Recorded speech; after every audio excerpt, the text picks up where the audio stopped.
Welcome to another edition of my GoPro and Paralenz journey.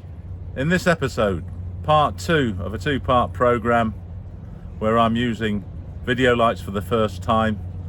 I test the lights to see how many lumens they are, and I also test them underwater so you can see how bright they are, and I also test the burn time. I also talk to Matthias Lebo, who's given me some tips on how to set them up correctly, because I had been using them incorrectly. I didn't like some of the results, particularly on the particulate light back or burn back, whatever you call it. He's corrected that for me. And finally, I talked with Critter Hunter, who's been using this model of light, the D910V from Orcatorch, for quite some time. So I just want to get an idea and his perspective on how well they perform long term, and has he had any issues. So I hope you enjoy this episode. Okay, you would have remembered my lumens test and my homemade lumens box, which I got off YouTube. If I can remember the link to find it again, I'll put it in the description below. But this is just the sort of test just to give an idea of the lumens. It's not 100% scientific. We know that the Tovatech, because it's ANSI tested, is 1500 lumens, and we've still got that data. That was 28,100 lux on our lux meter here. So that means if the Orcatorch on full power is 5,000 lumens, the result has to be above, I think I calculated it's around 94,000 there or thereabouts. So we'll have a look at that. We'll also check the burn time. The stated burn time at full power is 50 minutes. So we'll check every 10 minutes what the power is and see what we've got left at 50, and then see if that validates the claim for a 50-minute burn time or not. So I'm going to put my lid on so we have no light coming in from outside. Hit my stopwatch and switch on. And wow, I was expecting around 94,000 lumens. We've got 160,000. So that's way higher than 5,000 lumens. But remember, in the first few minutes, that may come down. So I think that's above 8,000 lumens. We're keeping the DV910 in water to keep it cool, so we get a better reflection of the performance and the light doesn't overheat. Right, we're just coming up to 10 minutes. I'll take this out of the water tank. It's still going strong, as you can see. Lid on. And we're at 157,000 lumens. So still well above 5,000, and that's pretty good performance so far. This is getting quite hot. Back into our water tank, and we'll check it at 20 minutes. So we're going to test it all the way up to 50 and see what we get, and that's going to be the end of the test. If you would like me to do a full test at every setting against what the specification says, remember this, you can set this to 2,000 and I think 500 lumens as well. Just put in the comments below and I'll do a full test. But the purpose of this test is just to see if the full power burn time stated in the specification is correct, and it's looking pretty good so far. We're just over 20 minutes coming up now, just to 21 minutes. And now we're down to about 80,000 lumens. You can see there 79,600. So the power has started to drop, but that is typical with lights. Okay, we're coming up to 30 minutes now. 80,000 lux on this meter is just over 4,000 lumens. So we're getting pretty good performance, as I expected. Right at the start, very high power, and then it settles down and drops, and it seems to have stabilised now at 80,000. You see we're coming up now to the 30 minutes. So pretty good performance, very happy with that. Remember, this is not exact, and also, you know, when do manufacturers actually determine the lumens? Do they do it at the midpoint of the burn time? Do they do it at the start? We don't really know. I guess probably do an average or something. But you know, still after 30 minutes, more than halfway through the burn time, we're at over 4,000 lumens. So that for me is definitely a credible, good result. We're just coming up to 40 minutes. We're still at around 80,000 lux, which is just over 4,000 lumens, I think around 4,250. So these are really holding the charge really, really well. I had thought that they would actually drop off by now, but it's looking like they'll go the full 50 minutes with a very high output, which will be incredible. So we're coming up to 50 minutes now, another 30 seconds to go. The light is still very powerful. We're at 78,000 lux, which is still over 4,000 lumens, that's for sure. And I think when I calculate the average throughout the test is going to be well over 5,000 lumens. So there we are, 78,000 lumens, I'm rounding up, 50 minutes, still going strong. What Orcatorch tell us on the spec is absolutely right. You'll see the average result now. Yes, it is in excess of 5,000 lumens. So thank you, Orcatorch, for providing a good bright light that stays the course. So I thought I'd just show you some footage of how powerful the D910V is underwater. It wasn't great conditions. You'll see from my clip with Matthias Lebo, I hadn't got my lights set up wrong. I was shooting them straight instead of at 45 degrees. The reason for that, they arrived early so I could take them on the trip to the Maldives, and I was in a rush, so I didn't study how to use them. Normally I pop on YouTube or speak to people before I go and get some advice. Didn't happen this time. So my whole Maldives trip, I got a lot of particulate in the water. And I'm not sure on this dive if it would have made any difference, because it was, you know, as some people might say, snowing. But I found this little cave at around 30 meters or so, and I thought, let me see how these lights would work at the different settings. And the maximum settings 5,000 lumens, the middle settings 2,000, and the lower settings 500. I like the middle setting. It seems to, for fish and that sort of stuff, work really well. But now that I know how to try and avoid the snowflakes or the particulate, I may try the higher setting. But they are powerful for what I do, and I have the camera on automatic. Why do I do that instead of setting the color temperature? The results are coming out okay, and it means I don't have to film with the lights for the whole dive, which I don't want to do. As you'll see in some of the footage, I got some particulate bounce back, and that's because I didn't know what I was doing. I'd gone on a couple of days after receiving the lights. I hadn't had time to study. As you all know, I keep saying I'm never going to be an award-winning videographer. I just want reasonable footage. When I got back from the trip, I was looking at some of the footage. I then went diving on one of my favourite little wrecks in the UAE. It's only a tiny wreck, but you get seahorses in it. You've got lots of fish. You see rays. It's called the Inchcape 1. I do have a video on it. At the end of this video, I'll put a link on the sort of closeout screen for you to, as a recommended video. So I went on there with the intention to film seahorses. We had a lot of current, and we found the seahorse, or one of the seahorses, hidden in the engine room. Obviously didn't enjoy the current, and I didn't want to use any light to film him. And so what do? Let's have a scout round the wreck. So I wanted to try the lights again. So a big group of snappers there, and when I looked at the footage, I was a bit disappointed. So I thought, there's two people who can help me with this, Critter Hunter and Matthias Lebo. And I thought, let me get hold of Matthias. So in the clip coming up, you can see what I was doing wrong. Matthias is a great guy. I'm also going to have a chat with Critter Hunter at the end of this video, just to get his thoughts, because he uses this light virtually daily basis. So we can kind of get an idea of long term, is it durable, is it a good light? Because I'm happy with it. You know, I've got to learn more. I've got to practice more. You'll see just after this clip with Matthias, I've put together a little montage of my sort of first steps in using the lights, and I'm quite happy with it, you know, and I think I will get better.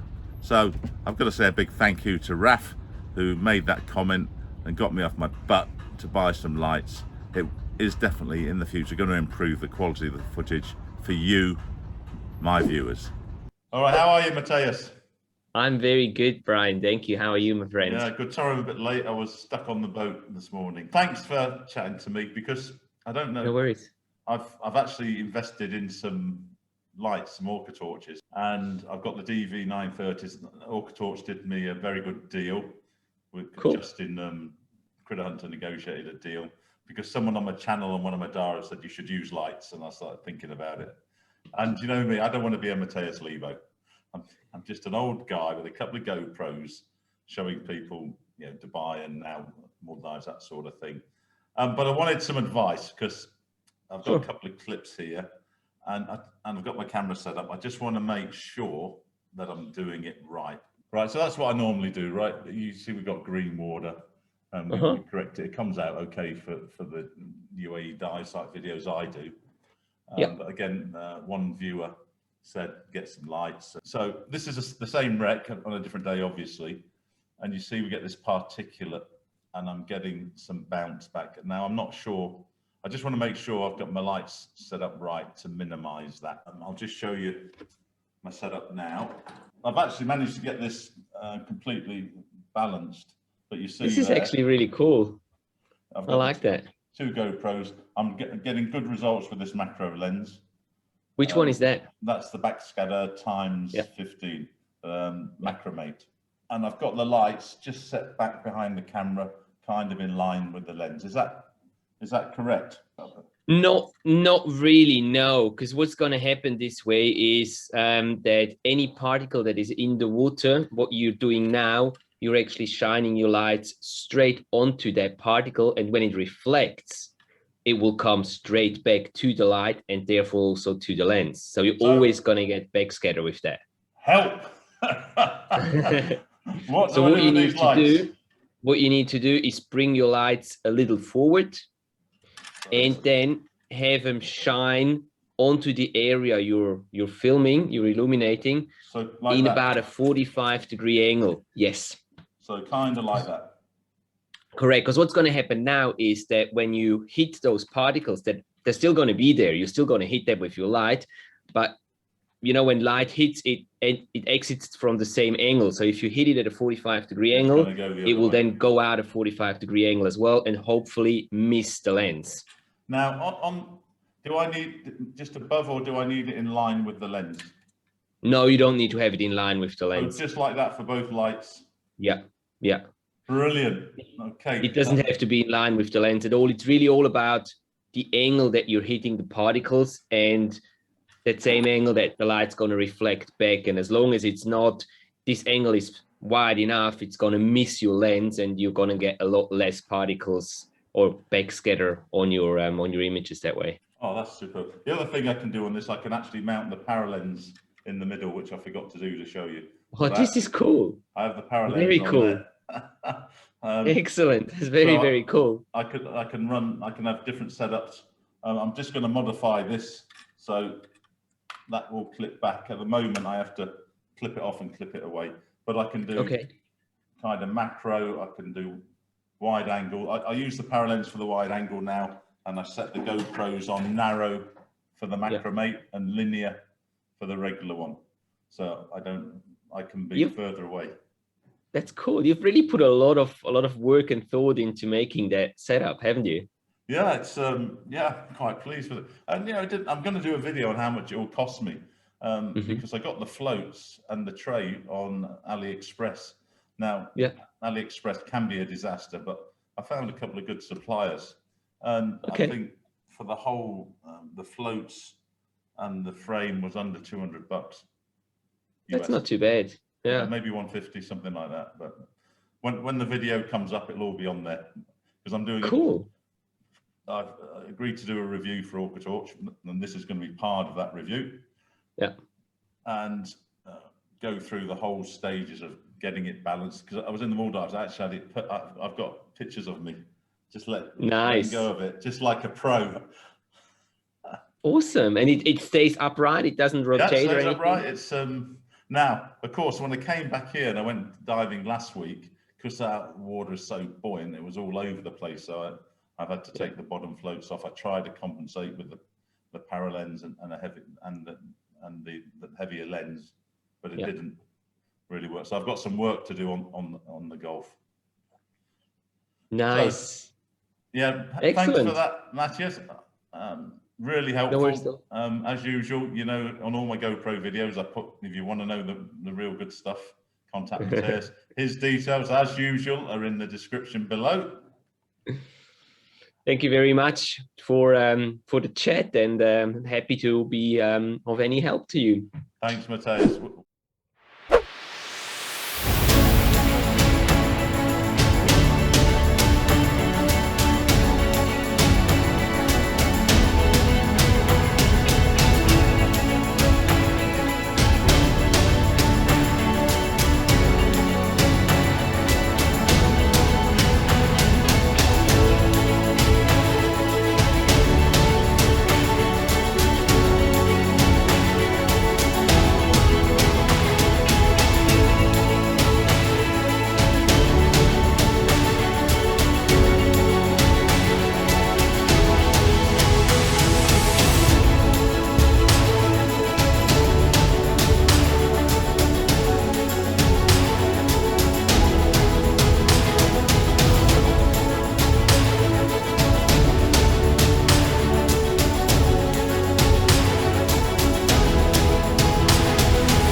Really, you know, I mean, you reached out to Orcatorch for me when I had my little disaster with WeFine, so to speak, and they came back straight away, and I ended up buying a couple of DV910s. You know, I've got them here on the rig, you can see, but I know you've been using them for quite some time, right? Just wanted to get your opinion on them now, being a long-term user. They are a sponsor, but I told them I'm going to say what I want to say. I'm not going to, if they suck, I'm going to say it. But when I first unboxed them, I loved them. So I got these other ones. I got a lot of video lights. I make constant videos, you know, and I have these really popular ones from Kraken, and I loved them. I really loved them. And then of course I got my Orcatorch, and they're both 5,000 lumens. But these are double the price, I think about $800 each. And so I was like, what makes them more expensive? So on these, without even diving, they're really, really hard to turn on. I have to put my whole camera down and get two hands and push both buttons at once. It's really hard. So you probably noticed on these ones, it's just one button. Reach up with one hand. So easy. And obviously there's 3 brightness or whatever. You know me, I don't want to waste any shots. I want convenience. I just want it to work as fast as I can, as easy as I can, just keep on rolling. So that was the first thing. And I probably have 100 something dives with these 2 lights, and I still love it. Yeah, when I first got into this, I mean, you were helping me with the GoPros and stuff, and you were a big supporter of my channel and sort of gave me a kick up the butt to get going and do different things. You were a big fan of the Kraken lights, I remember, in the early days. Yeah, I loved them. In Europe, I think they're called WeFine. And WeFine was what was recommended to me. And the reason I ended up with Orcatorch is because of you, because I contacted you because I'd got hold of WeFine, aka Kraken, to buy it. And I didn't want any sponsor. I just wanted to buy the product because I couldn't get it here in Dubai. And they didn't reply for nearly a week. I had to send a couple of chasers, and then they came, and it was $699 plus $100 shipping. And then I'd been researching. I could buy them cheaper in Italy. You know, they were just, I mean, I just didn't like dealing with them. And then thankfully you reached out to Orcatorch, and Jimmy there got on straight away. I think I had the lights within 8 days of talking to you. I did pay for them, but you did organise for me a discount. And now I find it surprising that you've really switched to the Orcatorch. Yeah, because it's easier to use. They're both super high quality builds, and I really do love this one. But it's I can't justify $300 or $400 difference. The same brightness, the same everything, the same metal or aluminum, whatever this is, housing, I guess. Oh, and the other inconvenient. I'm all about inconvenience or convenience. I just want it to work, go. I don't want to sit there. I don't want to be technical, figure out manuals, all this shit. I just want to grab something and go immediately. And with this one, to charge it every day, I have to unscrew it, take out the battery, and I have a special charger. Super annoying. I didn't know it was annoying until I got the new Orcatorch. I don't have to take it apart. It's never gonna leak. There's never gonna be any chance of an O-ring, like you didn't tighten it. You can charge it on the boat or whatever. It's just the magnet, like you seen it. It's great. It's just now. Just I've got that. a question on that. I've got a question on that because I think the magnet could be a bit stronger. What do you think?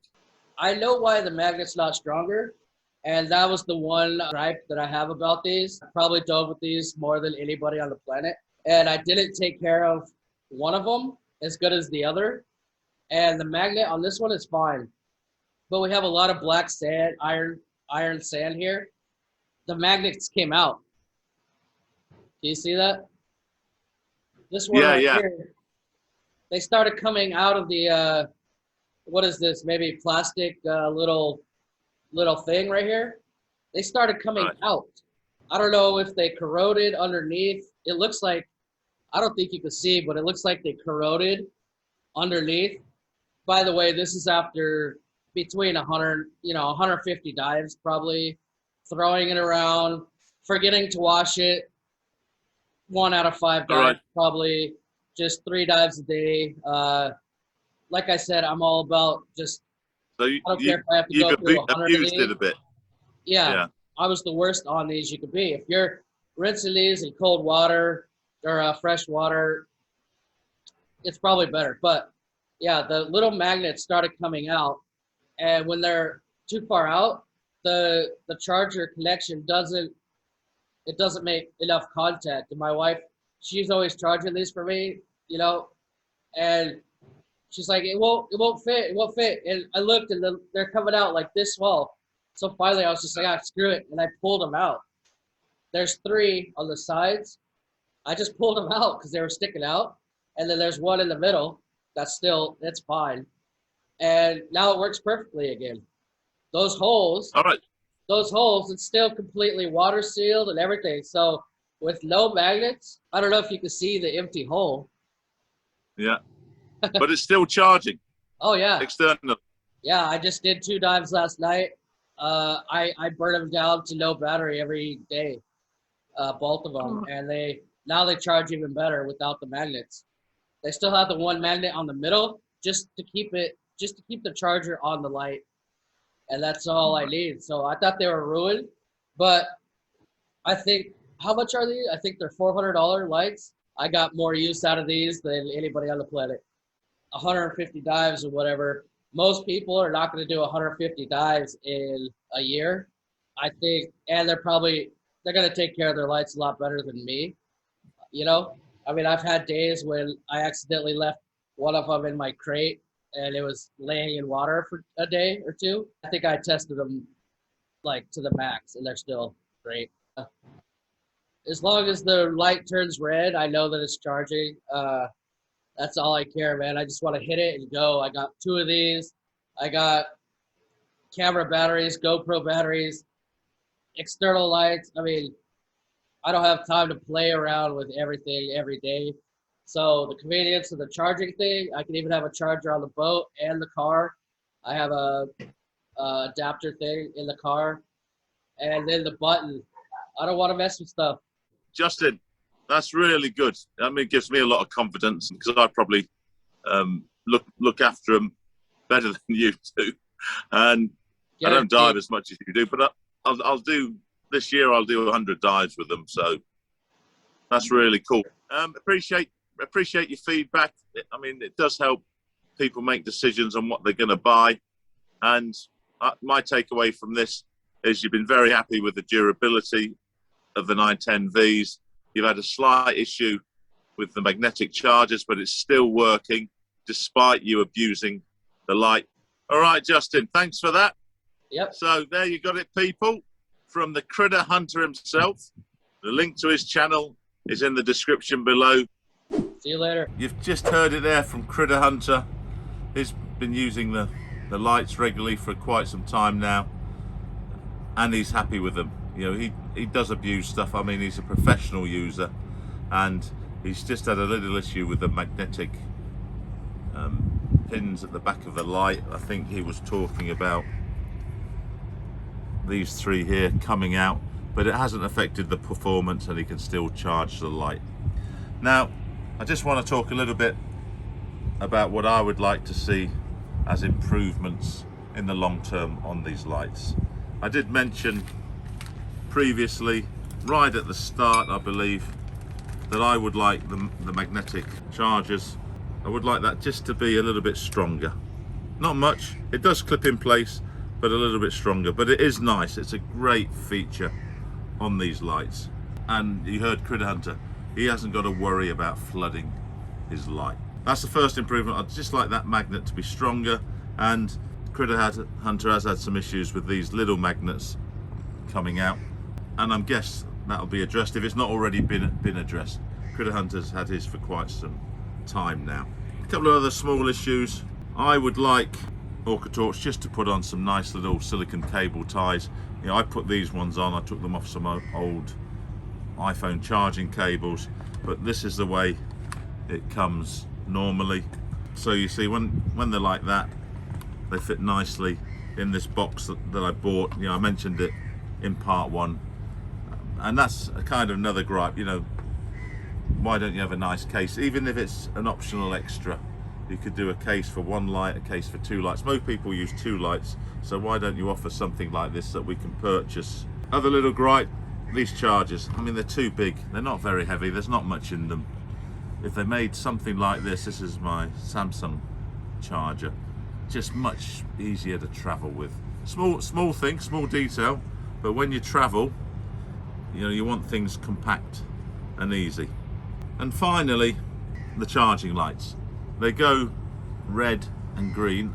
I've got red-green color blindness, or color perceptiveness, is whatever they call it, and it's hard to tell the difference. I just wish the change to green was a much stronger, brighter light, so you could see. A lot of men do have red-green color problems. So small detail. Generally it does look a bit brighter, but you do know if you've left it on for a few hours, it's going to be charged. Overall, I think that's it really. Long term, what would be really cool, but it would drive the cost up, would be to have a battery life indicator. So I'm not really sure if I'd want that, because I guess it would add at least $100 to the cost. But again, it would be a nice option to have. So yeah, nice lights, compact, easy to travel with, easy to set up. Yeah, I've been pleased with them. You saw Critter Hunter's pleased with them. I did have a chat with Matthias Lebo after his discussion with me on how to set up the lights. He's happy with them as well. His comment was just, let's see how they do long term. And I think Critter Hunter's answered that question for us. So that ends part 2. That's it for this at the moment.